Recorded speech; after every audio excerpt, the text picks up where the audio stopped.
Muito bem-vindos à nossa live de hoje. Tenho hoje como convidado o Marcel, que é um cara aí bastante rodado aí pelo mundo empresarial, ex-executivo da Siemens, atualmente trabalha com consultoria na área de governança corporativa. Eu também trabalho com governança corporativa, associação de empresas familiares, trabalho com mentoria para herdeiros e empresários. E vamos falar um pouquinho aí da nossa experiência sobre vários outros assuntos sobre empresas familiares, não é isso, Marcelo? Isso mesmo. Primeiro, boa noite, muito obrigado pelo convite e muito obrigado também por poder estar aqui com você e falar um pouco desse universo aí de empresas familiares, de como funciona, da sua dinâmica e tentar trazer alguma experiência e alguma luz para as empresas, especialmente nesse momento tão desafiador aí para todos nós, né? E principalmente para os empresários também, né? É isso aí, Marcel. Marcel, antes da gente começar a live, eu estava preenchendo aqui um questionário para uma amiga que ela mandou para fazer uma pesquisa.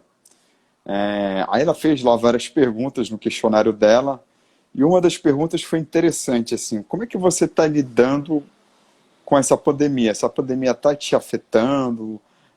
Como é que a pandemia alterou teu dia a dia?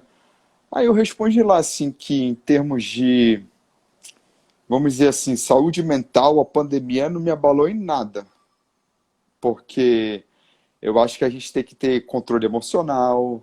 Essa pandemia a gente vai sair dela muito mais forte do que a gente entrou. A gente tem a oportunidade de se reinventar. É claro que isso daí é um tema bastante polêmico, mas todo mundo vai ser afetado, eu também estou sendo afetado. Mas eu não posso me deixar me alterar em relação à pandemia. Eu tenho que escolher o tipo de emoção, sentimento e comportamento que eu quero enfrentar essa pandemia. Só que depois eu fiquei pensando, né?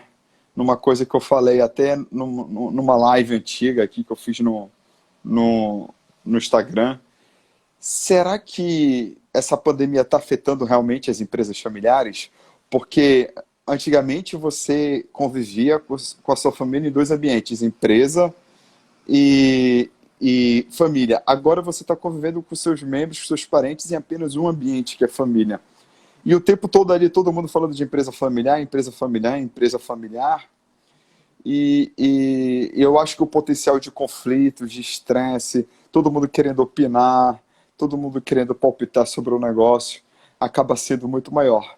Então a gente já tem que tomar muito cuidado quando se mistura assuntos pessoas e profissionais. Imagina quando a gente se mistura aí uma pandemia no meio desse assunto para pimentar ainda mais as relações. Marcel, como é que você vê isso? Você vê como é que isso daí pode prejudicar as empresas familiares? E como você também está lidando com a crise? Fala aí pra gente. Bom, estamos aí há quase 60 dias, né, de confinamento, de quarentena, e nesse período todo muita coisa aconteceu, várias emoções foram tratadas aí. Eu costumo dizer o seguinte, Antônio Carlos, eu não controlo as minhas emoções e eu não controlo os meus sentimentos que são gerados pelas minhas emoções, mas eu posso controlar o meu comportamento. Então, tudo isso que está acontecendo, ele pode ter exacerbado alguma coisa que já existia, né? Eu, particularmente, aqui na minha casa, a gente se uniu mais, a gente criou uma dinâmica muito mais próxima, a gente está vivendo aqui um dia após o outro, né? Não adianta também querer projetar muito tempo, porque a gente não sabe quanto tempo isso vai durar. E quando eu penso em empresas familiares, eu imagino aí as dificuldades e os desafios que a grande maioria das empresas já viviam há anos no Brasil, e o Covid-19 ele veio a potencializar isso. Algumas empresas, alguns empresários conseguiram também buscar algum tipo de solução, né? A criatividade ela nasce muito da necessidade.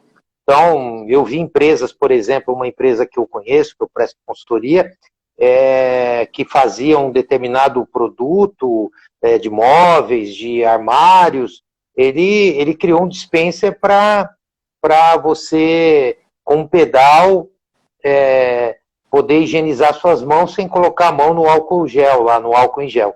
Então, ele, em poucos dias, ele criou o projeto, ele colocou dentro da fábrica, lançou o produto e já está vendendo esse produto. Então, ele aproveitou esse momento para usar da sua criatividade, do momento, trouxe um produto que o mercado estava buscando. Eu sei que nem todo mundo vai conseguir fazer isso, mas agora é uma hora de união, é uma hora de diálogo na empresa, na família, né? Então, assim, do meu lado particular, eu não fui afetado negativamente com tudo isso, né? Também procurei olhar os pontos positivos que isso pode trazer.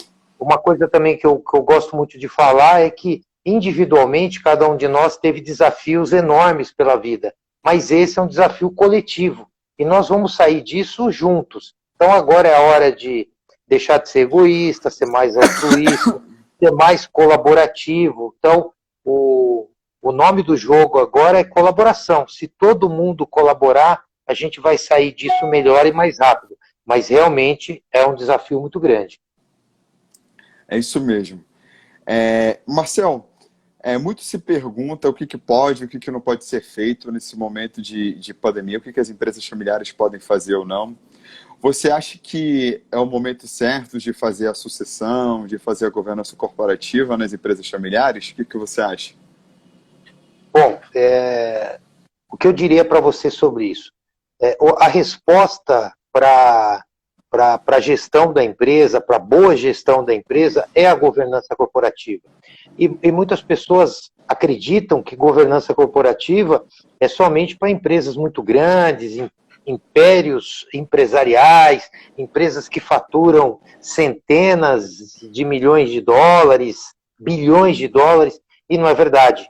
Governança corporativa serve para qualquer empresa, dentro do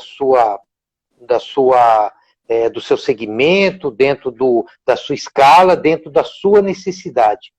E o que eu tenho percebido, conversando com algumas empresas nesse momento, lendo também, conversando com pessoas do mercado, né? Nós mesmos falamos sobre isso há uns dias atrás. Agora, talvez seja um bom momento para quem já estava pensando em fazer a sucessão, talvez seja um momento de fazer a sucessão para aproveitar que muita coisa nós vamos ter um novo normal ou um normal novo e talvez naquele segmento, para aquela empresa, vai ser drasticamente alterado. Talvez para ela a sucessão seja boa, mas eu não digo que tem uma receita única para todas as empresas, para todos os momentos. Agora é uma hora de se aconselhar. Se a empresa tem uma pessoa que presta uma assessoria, que presta uma consultoria, que pode ajudá-lo nessa visão, seria muito importante fazer. Porque o que eu vejo muitas vezes, o empresário diz o seguinte: agora não é momento de falar sobre isso, eu vou esperar as coisas melhorarem, aí eu faço. Dentro de um mundo novo desse, super desafiador, um mundo VUCA, volátil, ambíguo, nunca vai ter esse momento, né? Nós temos que pensar e planejar isso no longo prazo. Se a empresa já tinha um planejamento para isso e já estava adiantado nesse caminho, eu acredito que seja um bom momento. Agora, se ela não tinha falado sobre isso, era melhor conversar um pouco mais antes de tomar uma decisão rápida, intempestiva, que depois vai ser muito complicado, porque escolher o sucessor, né, assim, muito rapidamente, ou não escolher o sucessor, tentar colocar todo mundo junto ao mesmo tempo para comandar uma empresa, também não é ideal. Então, tem que ter calma, paciência, diálogo, se assessorar com alguém de fora que pode levar uma metodologia para fazer isso. Não tentar fazer isso de uma forma intempestiva. Marcel, o que eu percebo em muitos casos é de pessoas que gostam de procrastinar as atividades, gostam de procrastinar as tarefas. E o que é muito interessante é que tem líderes que têm esse perfil de procrastinar aquilo que tem que ser feito. Eu percebo isso nos meus trabalhos de mentoria. Assim, uma das coisas que o líder menos tem que fazer é procrastinar, mas é uma das coisas que eu mais percebo é que eles procrastinam. Aí eles usam a situação atual da pandemia como justificativa, de novo, para procrastinar. Foi como você falou, não, não é o momento, deixa para fazer depois. Mas, na verdade, a pandemia ela é uma justificativa racional, lógica, interessante, plausível, mas ele apenas se apega a essa justificativa, já que ela é bastante plausível, para justificar mais uma procrastinação na vida dele. Essa que é a verdade. Eu costumo dizer o seguinte, a gente está passando por um momento único na história da humanidade, os empresários não têm mais espaço para errar. Essa que é a verdade. O espaço para erro vem diminuindo cada vez mais. Um erro, um passo em falso pode fazer a empresa quebrar de vez, se é que ela já não está quebrada ou já com dificuldades financeiras. E muito pelo contrário, a sucessão e a governança corporativa podem ajudar radicalmente. A governança corporativa traz muito mais profissionalização à empresa, ela traz muito mais transparência. Se antes herdeiros e membros de empresas familiares achavam que eles podiam fazer o que eles bem entendessem dentro da empresa familiar, com mecanismos e ferramentas de governança corporativa, eles passam a não querer fazer qualquer coisa de acordo com o humor deles, com os interesses deles.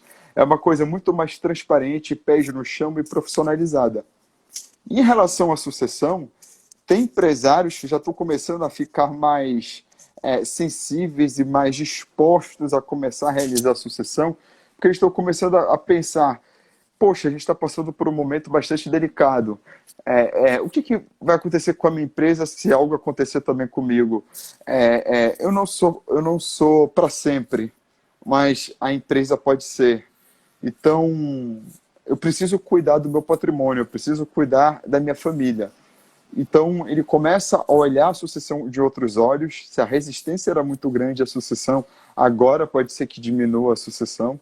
Então, muito pelo contrário, assim, não quer dizer que a sucessão, o ato específico da sucessão de colocar o filho no lugar do pai vai ser feito agora. Mas o processo pode começar agora, bem que em muitas empresas familiares o processo já vem sendo procrastinado, a gente estava falando de procrastinação, já vinha sendo procrastinado, e com essa pandemia pode ter dado a brecha para parar de procrastinar e começar a fazer essa sucessão agora. Não é isso, Marcel? E falando sobre procrastinar, né? E tem um detalhe assim paradoxal da procrastinação.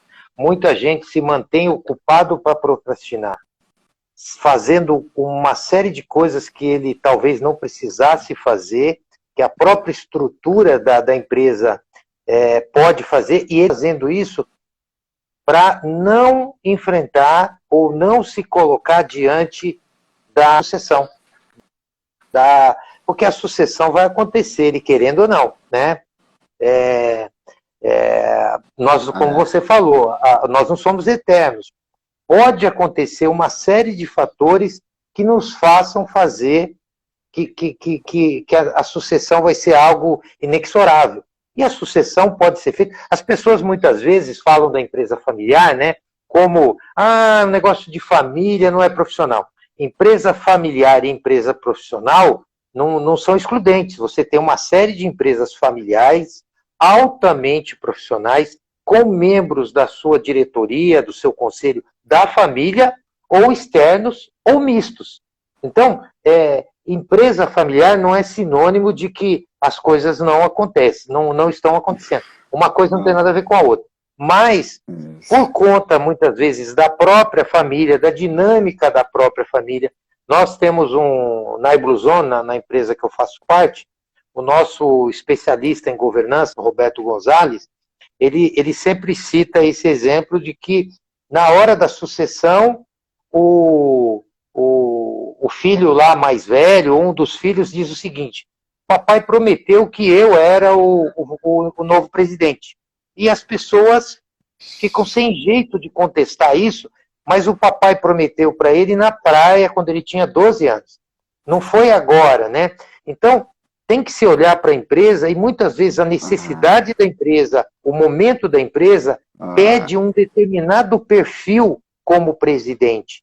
E um dos filhos, ou alguém da empresa, tem esse perfil. e alguém diz, não, não, mas é a vez do fulano de tal, por N fatores de uma determinada hierarquia da família. Então, é muito importante Ah, que as empresas possam ser aconselhadas nesse momento por alguém isento, por alguém externo, que pode ser o consultor de governança, pode ser alguém de confiança da empresa, pode ser o seu escritório de advocacia, alguém preparado para isso. Basicamente tem que ter um conhecimento de governança corporativa, tem que ter. E você, melhor do que ninguém que vive isso no dia a dia, sabe que numa empresa familiar a gente tem que ter metodologia, tem que ter conhecimento, tem que estar muito bem preparado, mas tem que ser um pouco de psicólogo também, tem que saber entender a cultura da família que impacta na cultura da empresa, né? E quando a gente não consegue entender tudo isso, acha que a gente pode separar uma coisa da outra, a gente acaba tendo problema. Então, nesse momento, tem que se enfrentar essa realidade. Quanto mais tempo a gente tiver para fazer a sucessão e melhor planejado for o processo de sucessão, melhor para a empresa, porque quem vai sofrer é a empresa e, consequentemente, os entes da família, o patrimônio da família, que pode se perder, pode ser dilapidado com uma situação, com uma atitude errada. Então tem que tentar e tem que fazer a separação entre o que é família e o que é empresa. O que são os CNPJs, o CNPJ e os CPFs. E a gente vê que na maioria dos casos, infelizmente, não se consegue fazer uma boa administração sem uma ajuda profissional externa. isso. Pessoal, quem estiver assistindo a gente, que quiser fazer uma pergunta aí, quiser fazer um comentário, fiquem à vontade aí, vai ser o maior prazer aí prazer tirar as dúvidas de vocês, fazer os comentários. Bem, qual é a diferença principal da empresa familiar para a empresa não familiar? É um stakeholder chamado família. Só esse stakeholder aí já muda toda a dinâmica de como esse tipo de empresa ele funciona. Porque tudo que a gente for falar especificamente, o que é particular da empresa familiar, vai envolver direto e indiretamente esse stakeholder, vai passar por esse stakeholder. E numa empresa familiar a gente tem duas culturas antagônicas. Por quê? Uma cultura que é a família, ela é permeada por amor, carinho, transparência, união, camaradagem. Você tem um outro mundo, que é o mundo empresarial, permeado pela racionalidade, não pela emoção, permeada pelo lucro e não pelo amor, pela competição e não pela camaradagem, entre vários outros quesitos. Ah, o Cláudio está assistindo aí. O Cláudio é muito bom de cultura. É isso aí, Cláudio. Cultura organizacional é a base de tudo. Um grande abraço para o Cláudio. Hein? É isso aí. A gente tem duas culturas totalmente antagônicas, mas que você precisa unir e fazer essas duas culturas trabalharem e viverem sob o mesmo teto. Como é que você vai lidar com isso?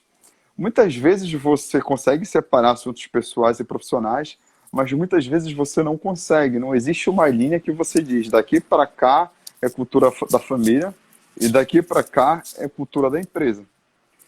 E é praticamente inevitável ficar separando sempre isso. Sempre, sempre. Ou seja, uma coisa rígida, sempre. 100% dos casos eu realmente não acredito. Vão ter exceções que vão se misturar.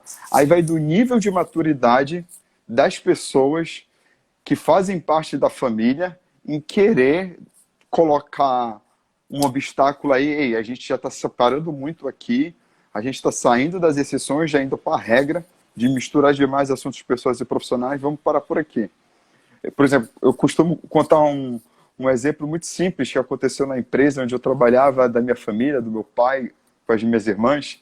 Eu trabalhava com eles e teve uma vez lá, minutos antes de começar uma reunião importante, uma reunião muito estratégica na empresa, que é impactar o longo prazo da organização. Minutos antes, a gente estava conversando sobre um churrasco que ia acontecer no final de semana para comemorar o aniversário de um primo nosso. Ao invés da gente estar focado ali, conversando sobre a reunião, os assuntos. Mas são coisas que acontecem em empresa familiar e como eu falei, inevitável isso acontecer 100% dos casos. Não tem como. Não é isso, Marcel? Olha, é interessante isso, né? Eu Eu trabalhei em muitas empresas familiares e prestei consultoria para muitas empresas familiares. E quando eu trabalhei em multinacional, eu era responsável ali por canais, por distribuidores e vendedores, que a grande maioria eram empresas familiares.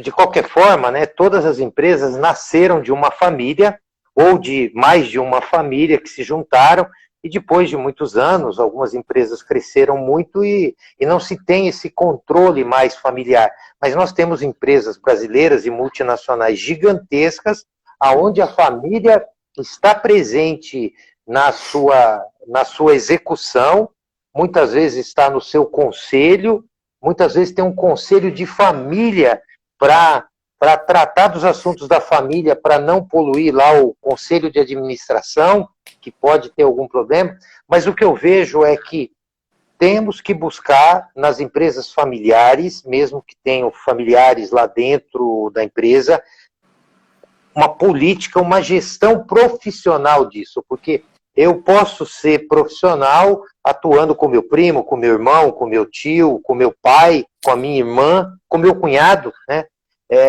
Essas relações, eu sei que é muito difícil, nós somos uns seres integrais, então eu não vou conseguir separar o que é o Marcel profissional do que é o Marcel pessoa. Cada vez mais eu exercito isso de forma única e perene, então eu sou integral, mas dentro de uma empresa temos que ter as regras básicas, a convenção de sócios, o acordo de sócios, tem que deixar claro como é que se toma a decisão, como que as coisas podem ser proceder, quem pode fazer o quê, para fazer tal coisa, o que é necessário ter em termos de consenso, de participação daquelas pessoas, porque muitas vezes você tem aquelas empresas que todo mundo tem a mesma participação, e você tem empresas onde tem um majoritário da família.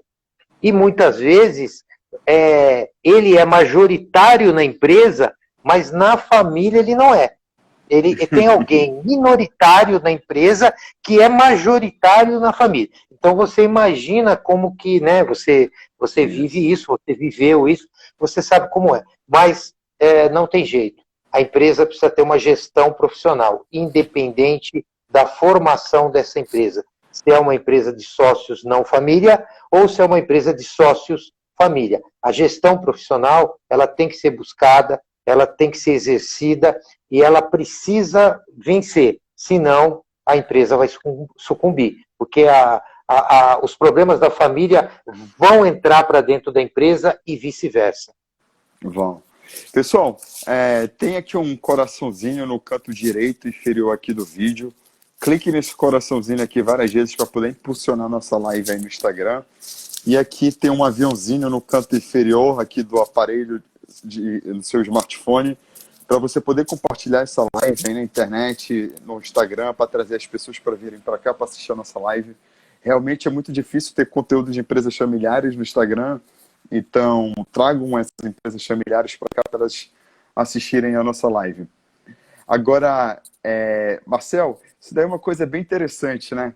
Eu fiz inclusive uma postagem agora recentemente, no Dia das Mães, que as mães elas têm esse papel fundamental na resolução de conflitos, na união dos membros da família, entre várias outras funções que elas têm.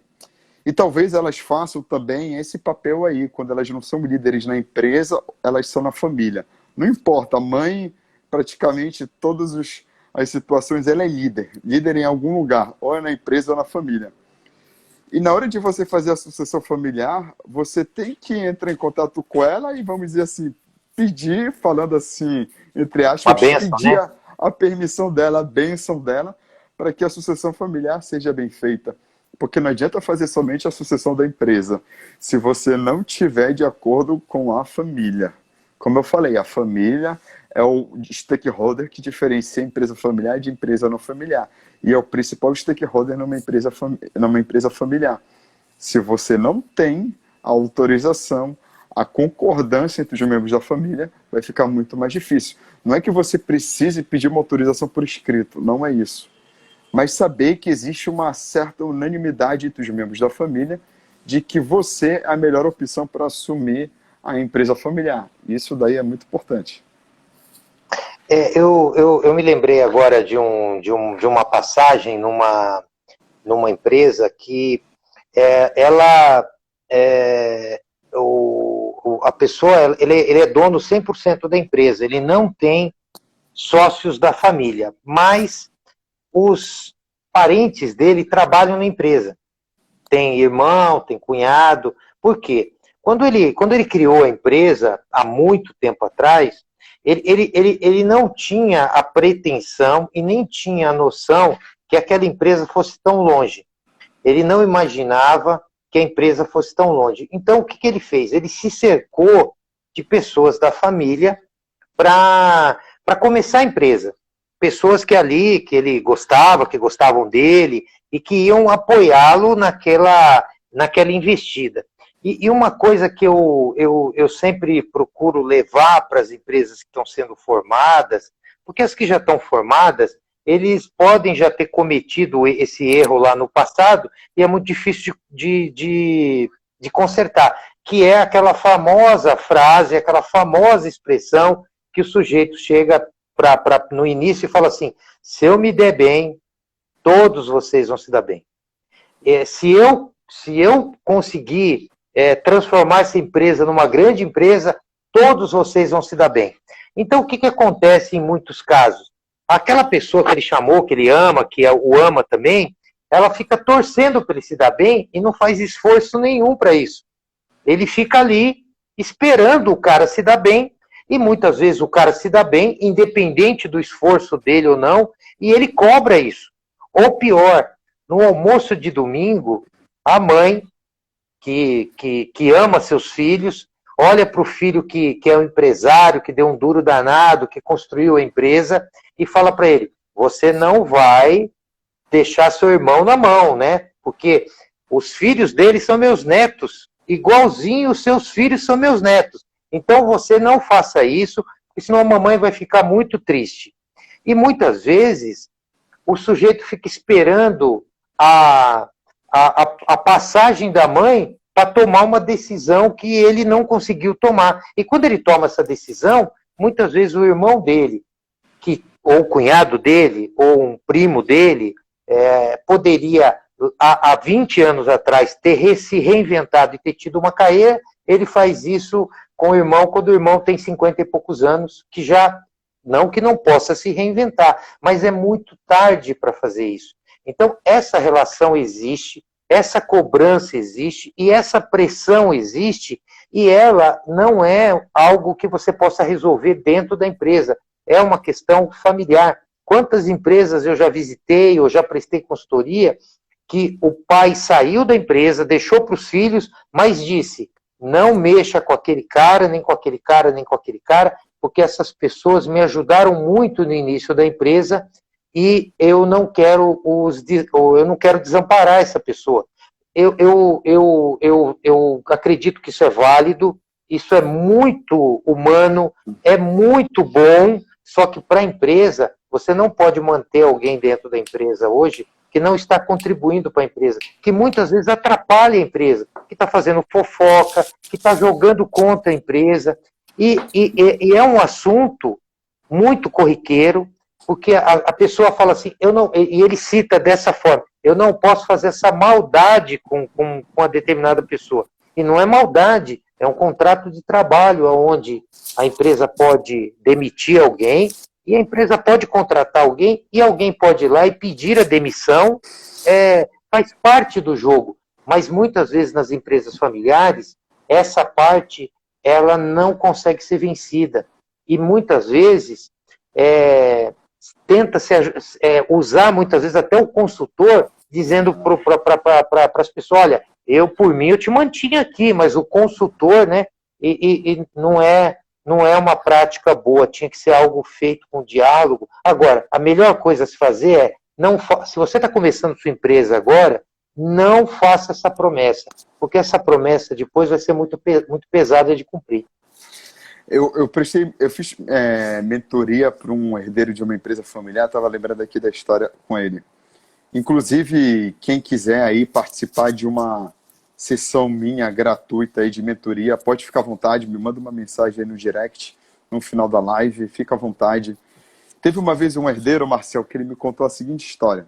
Antônio Carlos, meu pai comprava de um determinado fornecedor a matéria-prima, e quando eu assumi o lugar dele, eu parei imediatamente de comprar matéria-prima desse fornecedor, porque era uma das primeiras coisas que eu queria fazer, que eu já não estava mais aguentando ver essa cena.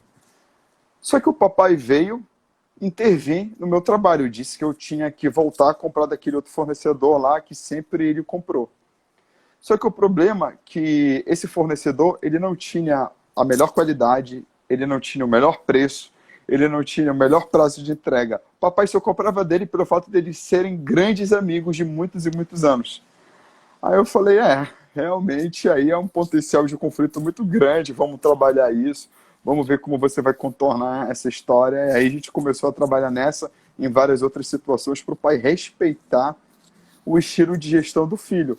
Porque assim, cada pessoa é uma pessoa, você não pode querer que o seu filho seja igual a você. Muitas vezes os filhos fazem igual como os pais fazem, mas às vezes não fazem. Então, você tem que dar espaço para o seu filho imprimir a própria identidade dele, o próprio estilo de gestão dele, até para ele conquistar o respeito e a admiração dos funcionários. Porque os funcionários ficam esperando justamente isso. Será que ele vai ser igual ao pai? Se ele for igual ao pai, muitas vezes é melhor para os funcionários. Mas, ao mesmo tempo, se ele consegue colocar em prática o próprio estilo de gestão dele, e esse estilo de gestão entrega resultados, dá resultados, os funcionários vão começar a pensar, esse cara é bom, ele não está aqui apenas pelo fato de ser o filho do dono, ele está aqui principalmente por causa da competência dele, ele está fazendo o próprio trabalho dele, no estilo dele, imprimindo a identidade dele aqui dentro, a empresa está ficando cada vez mais com a cara dele. Então, aquela fase lá que o fundador ainda predominava, a imagem dele, a cultura dele ainda predominava na empresa, vai sendo alterada por uma cultura que começa a espelhar mais o estilo de gestão da nova liderança. E isso é saudável para uma empresa familiar. Quando isso é feito com planejamento, com os cuidados devidos, isso é saudável, isso é muito importante, porque a empresa está se reinventando. Cada sucessão é um período diferente na história da empresa e automaticamente é um período diferente da história da humanidade. E aquele estilo de gestão tem que ser o melhor para aquele período que a história da humanidade está vivenciando naquele momento. Aí a Nilva, É verdade. a Nilva, Grande Nilva, um grande abraço. Nilva é uma grande profissional, parceira, uma pessoa que atua em câmaras, atua em ONGs. Ela tem assim uma pessoa muito altruísta, muito profissional. Gosto muito da Nilva. Grande abraço, Nilva. ela diz aqui uma coisa que eu gosto muito. É uma coisa muito simples que ela fala, uma coisa muito básica, porém eu considero de extrema importância. É imprescindível que a organização saiba claramente quais são as suas forças e fraquezas. Quando eu vou fazer uma simples análise SWOT numa empresa, a ferramenta mais básica que existe de gestão, eu sempre corrijo a análise SWOT. Dificilmente eu concordo com essa análise SWOT que a empresa faz ou que eu vejo lá que já está pronta. Primeiro que eu tenho um próprio método diferente de fazer uma análise SWOT e não sair colocando lá qualquer força e qualquer fraqueza. E segundo, será que o empresário enxerga de força da empresa dele é justamente o que o mercado também enxerga? Porque às vezes é uma diferença. Tem muito viés nisso. Tem demais, cara, porque quando a gente vai... Por exemplo, eu chego numa empresa, eu quero fazer uma pesquisa, por exemplo. É lógico que depende da empresa, mas de preferência, se eu tiver a oportunidade de fazer isso, eu vou fazer. Uma pesquisa onde a gente vai identificar qual é a opinião do empresário, a opinião dos funcionários dele e a opinião dos clientes. E quase sempre a opinião dos três é gigantesca. Agora, muito diferente uma da outra. Muito diferente, né, Marcel? Então, assim, cadê o marketing da empresa para ajeitar isso daí, alinhar as expectativas? Cadê a cultura da empresa também? Que a cultura da empresa não está bem formulada, já que essa diferença está muito grande. Então, assim, a análise SWOT, ela é muito difícil de ser bem feita. E um dos motivos dela não conseguir ser bem feita em quase nenhuma empresa que eu vou trabalhar é por causa disso. Dessa falta de alinhamento entre os stakeholders em relação no que uma empresa é boa e no que ela não é. E voltando um pouco no que você estava falando lá da sucessão, eu particularmente, né, não tenho o modelo pronto, qual o modelo vencedor, só tem uma Não, receita de bolo que dá certo. Para cada empresa, para cada cultura existente, para cada negócio, para cada família, tem o que pode dar mais certo e o que pode não dar. Mas, assim, de forma geral, na maioria dos casos que eu vi, essa pessoa que vai suceder, era importante que ele tivesse uma vivência fora da empresa também, que ele pudesse ver como que é o mundo lá fora, tivesse conquistado e criado uma carreira fora da empresa, para quando ele chegar na empresa, ele já ter uma noção melhor do que é, para não viver o viés da empresa. Lógico que se ele cresceu dentro da empresa, trabalhou em vários departamentos, ele conhece muito bem aquele negócio, mas ele foi ali, ele foi recebendo inputs do pai dele, e que muitas vezes ele se chocou, muitas vezes ele concordou, mas ele não tem esse parâmetro externo. Ele pode ter estudado numa boa faculdade, ter feito um bom MBA, mas isso é muito importante, a academia é muito importante, mas a prática também é. E muitas claro. vezes o sujeito trabalha lá na empresa do Marcel e ele chama Marcel também. Então, um é o Marcel e o outro é o Marcelzinho, é o Juninho. Então, as pessoas começam a tratar aquele profissional ou aquela profissional como essa daí é a filha do seu Marcel, né? Então ela já cresce com isso. As pessoas olham para ela e falam assim, eu te peguei no colo quando você era criança. Existe uma pressão muito grande nisso, Existe. e isso tem um potencial muito grande de não ser legal, porque não se separa. Lógico que aquele funcionário tem relações com o dono da empresa, ele pode ser até amigo do dono, ele pode ter carinho por aquela família verdadeiramente, não é uma questão, assim, entre aspas, de puxa-saquismo. Ele gosta realmente, existe e faz parte. Só que o potencial disso não ser bom para a empresa, porque dentro do ambiente da empresa a gente tem que procurar sempre o profissional. Lógico que mesmo numa empresa multinacional, uma empresa gigantesca, uma empresa que tem ações na bolsa, que tem o seu comando totalmente diluído, as pessoas se relacionam lá, as pessoas ficam amigas lá também, mas o profissional, as regras, a conduta da empresa, o comando da empresa, o planejamento da empresa, a análise SWOT da empresa, ou o Canvas da empresa, seja a ferramenta que você for fazer, ela tem que estar um pouco desprovida dessa emoção e do que eu acho.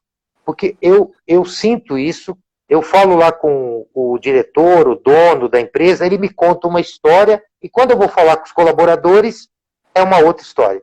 Parece que você está em universos e dimensões diferentes.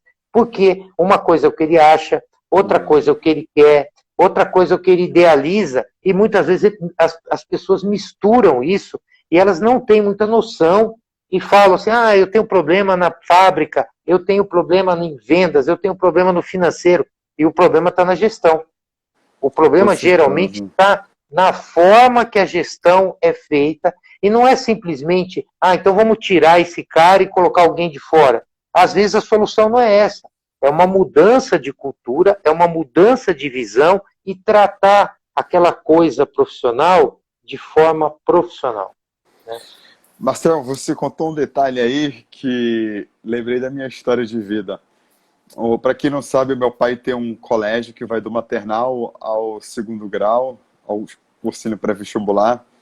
E eu comecei a trabalhar com meu pai com 7 anos de idade, que eu ia assistir às aulas dele de português. Obviamente não entendia nada do conteúdo, mas eu entendia do brilho nos olhos dele, como ele engajava os alunos, os funcionários, a paixão dele pelo trabalho dele.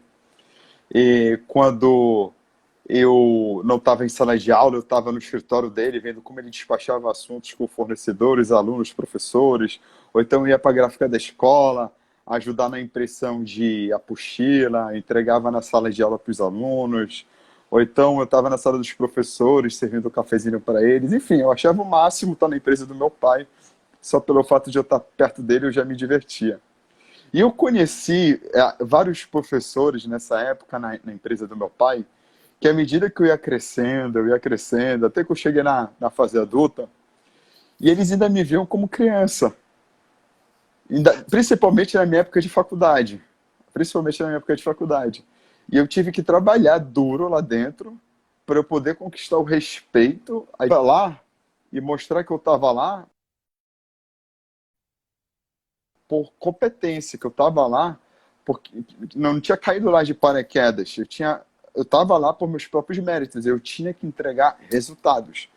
Então, assim, eu tinha que mudar essa percepção dos funcionários que eles tinham sobre mim, que alguns tinham ficado quando eu era criança. Ou seja, funcionários assim de muitos anos de casa e professores assim brilhantes de cursinhos, de segundo grau, professores inclusive de primeiro grau. Imagina, professores que me viram com 7 anos de idade, se tornaram meus professores e depois se tornaram meus colegas de trabalho. Então, assim, e para mim foi muito fácil, por um lado, eu conquistar esse respeito, porque eu tinha um amor, assim, pela empresa absurdo. Até hoje eu tenho, claro, eu não trabalho mais lá, o amor fica. Mas eu trabalhando ali, eu fazia coisas ali pela empresa que até às vezes eu mesmo ficava impressionado comigo. É porque muitas vezes esse amor que aflora de nós herdeiros, ele é muito importante. É por isso que eu acho que as empresas familiares, elas desperdiçam muitas vezes uma vantagem competitiva nata que elas já têm sobre as empresas não familiares. Que eu costumo dizer que na empresa familiar você não dá o seu máximo, você não veste a camisa, mas sim você tatua a marca no seu coração. Então, assim, é um amor tão grande, é um comprometimento que tem por parte dos herdeiros para a empresa familiar. Isso nos herdeiros que realmente se importam com a empresa familiar. Que se você conseguir unir esse amor com a parte racional da empresa, você tem uma vantagem competitiva absurda em relação às empresas não familiares, porque esses tipos de empresas jamais vão conseguir tamanha paixão e comprometimento dos seus membros, porque não tem família envolvida. Então, era assim, então, Marcel, eu fazia questão de chegar cedo na empresa, sair tarde, e se tivesse que sair tarde, eu saía com o maior prazer. Várias vezes eu almoçava e voltava rápido, ou então eu almoçava lá mesmo e pedia comida pelo aplicativo, ou então eu comia um salgado na cantina da escola e voltava para minha sala. Várias vezes eu fazia isso. Então, isso daí do que você falou, de muitas vezes o filho ter trabalhado, os funcionários terem visto ele quando era criança, então isso daí conectou muito com a minha história de vida. É, às vezes funciona bem, às vezes não funciona, às vezes os filhos não têm nada a ver com o negócio da empresa e não querem trabalhar, e muitas vezes são quase que obrigados a fazer isso e não fazem com a devida paixão, porque eu acredito muito no Ikigai, né? Naquela filosofia japonesa que você tem que fazer o que gosta, consequentemente você fica bom naquilo, você tem que ajudar as pessoas com aquilo que você faz e você precisa ser remunerado por isso. Então, as pessoas que conseguem juntar essas 4 coisas são felizes. Ah, tá aí. O Ikigai, é isso aí. Então, a pessoa, sendo da família ou não da família, ela tem que trabalhar com paixão também. Não pode trabalhar só pelo dinheiro. Lógico, nós precisamos do dinheiro, nós precisamos se sustentar, nós precisamos pagar as contas. Tudo isso vem do nosso trabalho. Mas quando você alia o que você gosta de fazer com o seu profissionalismo, né? A pessoa está ali fazendo o que gosta, ela faz com amor, mesmo que a empresa não seja dela, ela vai ser muito mais feliz, a relação com a empresa vai ser muito melhor. Então, tudo isso pode acontecer numa empresa familiar e pode acontecer em outra empresa. Não é porque é familiar que tinha que ser diferente. Tinha que todo mundo ser profissional e todo mundo tinha que trabalhar com paixão. No caso da família, muitas vezes isso é natural. Foi o que você acabou de falar e eu acho que você tem toda a razão. É uma vantagem competitiva muito grande, porque no seu caso, quando você começou a se entender por gente, você já estava lá dentro. Você já estava vivendo aquele ambiente e foi um ambiente que te agradou. Foi um ambiente que te ajudou a sua e como profissional. Aquilo tudo causou impacto positivo na sua vida em todos os campos. E no seu caso foi muito bom. Mas isso tem a ver também com a própria construção da empresa, como que teu pai lidava com isso. Porque ele não... Eu vejo algumas empresas onde o filho pode fazer o que quer, isso não é bom, e tem empresas também que o pai obriga o filho a sofrer, porque ele fala, aqui você vai ter que conquistar, vai ter que ser duro para você. Eu não acredito que esses extremos são positivos. O equilíbrio é melhor e cada um de nós tem uma personalidade. É muito importante os assessments, né? A gente, quando vai fazer um trabalho numa empresa, a gente faz os assessments para conhecer o perfil, para conhecer o comportamento da pessoa, porque tem pessoas que funcionam muito bem de uma forma e não funcionam bem de outra forma. Aí as famílias dizem, puxa, eu criei todos os meus filhos iguais e aquele filho não deu certo. Por que que não deu certo? Porque não devia ter criado ele igual. Ele tinha que receber uma orientação, uma educação, um estímulo diferente do outro irmão, porque ele é diferente. Então, hoje a gente tem mais instrumentos para fazer isso. Hoje é mais fácil se ver isso. Mas quando a gente volta no passado, as coisas eram feitas assim, muito empiricamente. Muitas vezes o empresário tinha uma intuição tamanha, tão boa, que tudo dava certo. E muitas vezes não tinha. E muitas vezes ele perde a empresa e perde a família. É muito triste ver isso, que uma coisa destrói a outra, uma coisa impacta a outra negativamente. E vejo casos também, né? A gente tem que colocar casos onde a família adora estar junta, trabalha junta, constrói as coisas juntos, eles estão felizes com aquela constituição. Agora, tanto uma coisa como outra depende muito das pessoas da família, é responsabilidade deles, e não só vendendo o nosso peixe com o consultor, mas é importante buscar uma ajuda externa para isso, uma assessoria para isso, porque vai ajudar a fazer as coisas de uma forma menos emocional e ter menos suscetibilidade. Às vezes na empresa tem muita suscetibilidade, porque alguém vai dizer, puxa, você sempre foi o filho preferido do papai, né? Então, quer dizer, o pai vai ter que ser duro com aquele para mostrar que ele, e muitas vezes esse sujeito, que todo mundo acha que ele é o queridinho do papai, ele é a melhor pessoa para dirigir a empresa. Então tem um paradoxo aí que é muito complexo, às vezes é muito simples, mas às vezes é muito complexo. O que não pode ser é complicado. Existe uma frase que é a seguinte: não existe o sucesso profissional que justifique fracasso familiar. Então não adianta o quanto você tem de dinheiro no banco, não adianta quantos carros, apartamentos e outros bens materiais que você tenha, se a sua família está destruída, se você não consegue ser próximo da sua família. Esquece, colocar todo o seu esforço, toda a sua energia em apenas uma área da vida, que é o trabalho, não vale a pena. É isso daí que o Marcel está querendo dizer. Pessoal, então fica a dica aqui desse livro, olha, Ikigai, que fala sobre filosofia japonesa, sobre o sentido da vida, o propósito. E é um livro, pessoal, olha aqui, ó, inclusive está até marcado com caneta. É um livro com letra grande, ó, espaçamento entre linhas aí grande. Então aí, ó, é uma boa recomendação, uma boa dica de leitura para se fazer aqui nessa pandemia. Eu costumo perguntar o seguinte para os meus clientes e alunos: o que te faz, não necessariamente eu li nesse livro, eu já perguntava isso bem antes, mas esse livro fala sobre isso também. O que te faz acordar de manhã cedo, todos os dias, para ir trabalhar? Será que é o seu emprego? Beleza, a gente tem que ter um emprego, obviamente. Nós não podemos ficar sem trabalhar. São os seus filhos, essa família que você tem que sustentar? É isso que te faz acordar todos os dias de manhã cedo para trabalhar? Beleza, é porque você tem contas para pagar? Beleza, todas essas justificativas são importantes, mas elas são insuficientes. O que te faz acordar todos os dias de manhã cedo para trabalhar é o teu propósito. Quando você tem propósito, você vai trabalhar doente. Quando você tem propósito, você vai trabalhar de graça. Quando você tem propósito, não existe dificuldade que vai te parar. Você vai enfrentar vários obstáculos e vai passar por cima deles. Propósito tem a capacidade de mudar vidas. O Viktor Frankl foi o fundador da logoterapia. O que é logoterapia? Terapia do sentido da vida. Logos, a palavra logos no latim vem sentido da vida.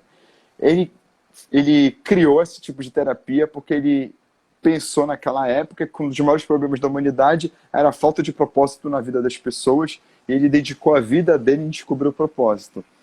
Então, as empresas familiares, elas têm que ter um propósito de fazer a empresa familiar um instrumento de união e harmonia entre os seus membros, e não um instrumento de destruição dos seus membros. Eu até coloquei isso, tem menos de 2 semanas, uma postagem que eu fiz no meu Instagram falando sobre isso. É impressionante a quantidade de empresas familiares que são destruídas. Mas, felizmente, existem aquelas exceções de famílias que, pelo contrário, elas conseguiram na empresa uma ferramenta para se reerguerem e se unirem. Infelizmente, são exceções, mas para isso que existem mentores e consultores como eu e o Marcel, para a gente poder tentar fazer com que essas exceções virem as regras. Essa que é a verdade. E uma coisa assim que a gente nós vamos aprendendo com o Marcel, tempo. Oi. desculpa, Marcel, desculpa, só para a gente começar a finalizar, porque a gente está no horário, agora que eu Tá olhei ok, aqui o relógio, porque o Instagram só deixa a gente ficar no máximo 1 hora. ok. Já passou Vamos lá. rápido, né? Passou. Quando o papo é bom, passa rápido. Bom, o que eu ia colocar é que com o tempo nós vamos ficando mais experientes, vamos aprendendo mais sobre isso. E uma coisa muito boa de se relacionar com empresas familiares, e eu tenho muitos clientes que são empresas familiares, é que você pode falar o que você pensa, você pode ir lá e ser sincero, não que numa empresa não familiar você não vai ser sincero, mas você tem muito mais abertura para falar sobre isso, porque muitas vezes quando essa empresa te chama é porque ela quer realmente resolver o problema que ela tem. Não é uma questão de agenda, não é uma questão de política, é uma questão de necessidade. Então, e quando você entra no universo ali do dono da empresa, dos sócios da empresa, é muito bom isso, é muito gratificante você poder estar ali exercitando a verdade sem nenhum tipo de viés, né? Então, eu gosto muito desse universo de empresas familiares, porque o Brasil precisa disso. Precisa. As empresas familiares é uma base importantíssima da nossa economia, do emprego do Brasil. Então, e muitas vezes você tem que bater palmas lá, meia hora em pé, para aquela empresa, para aquela pessoa que conseguiu, apesar de uma diversidade muito grande, construir uma empresa muito legal, que tem um sentido muito bom, que ajuda as empresas. Então, assim, eu respeito demais as empresas familiares e eles são muito importantes para o Brasil, para a cultura do Brasil, para a economia do Brasil, para a sociedade do Brasil, para as próprias famílias do Brasil. Com certeza. Tem muita gente que diz assim, Antônio Carlos, mas empresa familiar tem muito conflito, tem muita mistura de assuntos pessoais e profissionais, e mesmo assim tu gosta. Eu falei, eu amo, eu vivenciei isso na pele, é claro que eu amo, e a gente tem que ajudar as empresas familiares, justamente por causa disso, que a maioria das empresas no Brasil e no mundo é familiar, seja micro, pequena, média e grande empresa, inclusive várias empresas que estão na Bolsa de Valores também são familiares. Para encerrar, meu amigo Johnny está escrevendo aqui. Às vezes até falta o aconchego de uma empresa familiar. Tenho uma pequena companhia nos Estados Unidos e faço de tudo para manter a familiaridade. É isso aí, Johnny, com certeza. Eu gostei de ver aí o comentário. Bem, Bacana, bacana. vamos começar a encerrar então. Pessoal, muito obrigado aí pela presença de todos. Me mandem aí uma mensagem no direct no Instagram que tem interesse de fazer uma sessão de mentoria comigo gratuita para quem está participando aí Não percam dessa a live. oportunidade. Valeu, Marcel. E, Marcel, obrigado a você aí por ter aceitado o meu convite. Cara, é sempre um maior prazer conversar contigo, ter a tua companhia aí. Obrigado aí no fundo do coração, que essa seja a primeira de muitas lives que a gente vai fazer juntos aí. E, pessoal, muito obrigado. Deixa aí as suas considerações finais, Marcel. Poxa, eu agradeço muito aí essa oportunidade de estar falando com você, estar falando de um tema que eu também gosto muito. E eu e a iBluezone, né, a nossa companhia de governança corporativa, está aí à disposição também para falar. Você conhece o Razini, que nos apresentou, que é o nosso sócio lá também, que é um super especialista nesse tema. E nós queremos realmente criar um ambiente muito positivo para essas empresas no Brasil, e cada um de nós tem que fazer um esforço. Então, essa é a nossa missão, esse é o nosso propósito, fazer com que essas empresas deem mais resultados, sejam mais harmônicas.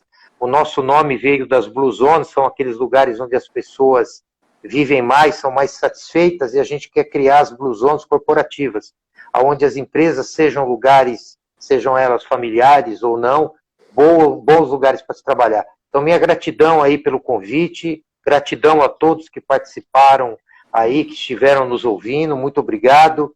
E você deve postar essa live depois em algum lugar também, no YouTube, algum lugar, que atemporalmente as pessoas vão poder ver. Então, eu agradeço muito a oportunidade. Muito obrigado. Estou à disposição de vocês. Pessoal, muito obrigado, boa noite, beijo no coração, obrigado aí pelas mensagens de parabéns a todo mundo. Fique com Deus, pessoal. Tchau, tchau. Tchau, obrigado.